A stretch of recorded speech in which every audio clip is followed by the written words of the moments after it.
Late 1940. RAF bomber crews picked the men they'd fly and die with the way schoolchildren pick teams. And nobody ever went back to ask about the ones you didn't pick.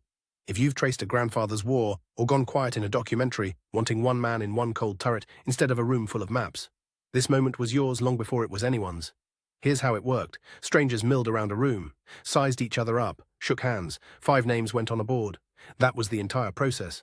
And the version of the night that never happened, the crew you almost joined, the men you didn't shake hands with, nobody asked about that. Ever. They didn't teach you to, on purpose. Because to survive it, you couldn't count. You shook a hand, you climbed in the back, and you didn't look at the board again. One rear gunner did the whole thing, a burning aircraft, a bullet to the head, 4.5 years behind the wire, a 500-mile winter march in the dead of winter. And he came home and called himself, in his own plain words, a lucky one. He never once called himself brave, only fortunate, as though surviving was something that had simply happened to him, not something he had earned. He eventually set the whole account down, and what stays with you is not the fire or the wire. It is that word, lucky, sitting there in plain ink, asking you to argue with it. His name was Ronald M. Wade, and he wrote it all down himself.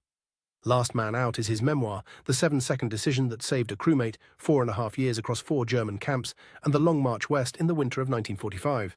It is the single human story inside the cold turret, told in the plain voice of the man who lived it. You already know the ones who called themselves lucky were the ones carrying the most. Tag someone who would have read every word of that board and wondered about the names that weren't on it.